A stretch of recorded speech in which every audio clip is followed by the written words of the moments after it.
Let's check how Europeans have treated WAQF or Muslim properties, and then let's compare it to how Indians have treated WAQF properties. To start with, let me introduce you to the real map of our European Union. If you think that this is just Africa and the ugly colonial times are over, you are wrong. Did anyone tell you that there are European cities in Africa as well? Take a look. Let's zoom in a bit. For example, what's the address of this hotel? It is in Spain.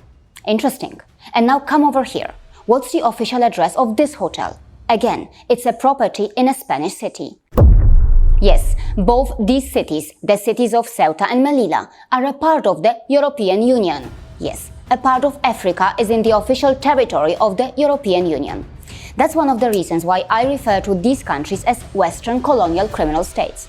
But why did these regions of Africa transform into European cities? And how has Spain treated WAQF properties? Well, I will explain all that shortly, but before that, let's focus on Greece a little bit. Around the time of its independence from Turkey, Greece, a Christian majority nation, absorbed or acquired many Muslim or WAQF properties. WAQF properties were nationalized in many regions in Europe.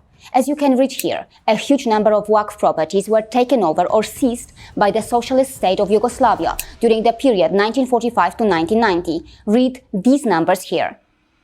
And yes, the Soviet government's policy of confiscating WAQF properties was carried out gradually. As described here, the complete liquidation of WAQF properties, Bosnia and Herzegovina, Macedonia, and more. Now, coming back to these European or Spanish cities in Africa. To understand how Europeans captured these cities, we should first familiarize ourselves with what is usually termed as 700 years of Muslim rule in Spain. As mentioned here, Muslim Spain. So, for roughly 800 years, there is a lot that Europeans gained from this Muslim rule. But centuries of European Muslim heritage were destroyed as European Islamic centers started to fall to Christianity. Christian rulers issued an order requiring all Muslims to convert to Christianity, and when this didn't work, they imposed brutal restrictions on the remaining Spanish Muslims. And during these times, as mentioned here, as the Muslim rule declined, Europeans captured these regions of Africa. Yes, even African land was captured and then transformed into European cities. The way Europeans treated WAQF properties was brutal, very brutal. The part of Europe that was booming with WAQF institutions was brutally Christianized. But it is not just Christians who have seized, taken over or destroyed WAQF properties. Many Muslims have done something similar too. For example, WAQF was abolished in Tunisia in 1957. Yes, you heard that right. Tunisia, a Muslim majority nation, has done that. What happened to all that land? I wonder what happened to the so-called principle of once a WAQF, always a WAQF, when WAQF was abolished in the Muslim majority Tunisia. In many ways, after India's independence, WAQF properties never faced in India what they faced in some European regions that are considered so advanced today. On the contrary, in a Hindu-majority India, many Hindus and Christians felt as if they were being oppressed by the WAQF board in one way or the other.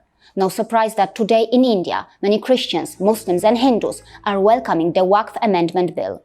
Seeing the difficulties that Shia Muslims face in Saudi Arabia, Turkey and Pakistan, and seeing the persecution that Sunni Muslims have faced in Iran, and seeing how hundreds of thousands of Muslims were killed or harmed by Muslims in Syria, in a way, Indian Muslims are lucky that they are living in a Hindu-majority nation. Not just Indian Muslims, but the Muslims in the Arab world or Spain were also lucky that they could use Hindu wisdom and Hindu scientific knowledge to civilize the European Christian world that was facing difficulties after Christians destroyed the so-called pagan Europe. I explained that here in this video. Besides using the borrowed or acquired Hindu scientific knowledge, as mentioned here, Muslim scholars also contributed a lot to civilizing the uncivilized or backward Christian Europeans. In today's India, differences in opinions and views can be felt easily. Individuals like Shambhav Sharma may have a very different perspective about the WAQF issue than someone like Akash Banerjee, whose sajish or conspiracy theory I have exposed earlier. As the WAQF Amendment Bill becomes law, Indians should be very cautious. Some anti-India elements may want to destroy the peaceful environment in India. That is why one must protect oneself from politically motivated propagandists like Dhruv Rathee, whose misleading videos have brainwashed a lot of people and whose fake content I have exposed earlier.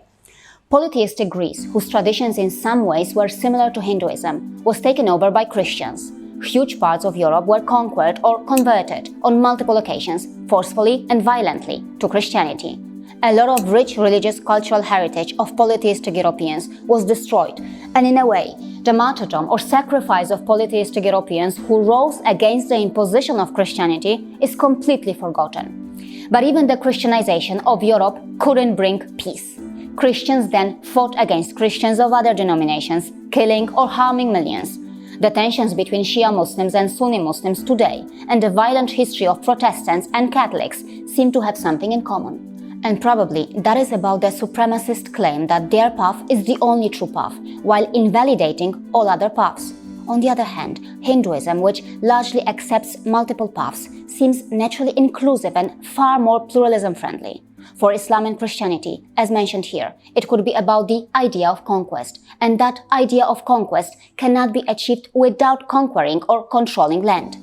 Are you still surprised that churches own massive land in Germany and in a Hindu-majority India? And Muslims forward the principle of once a waqf, always a waqf?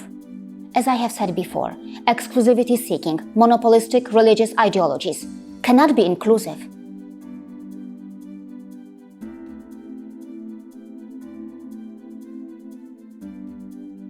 See you again.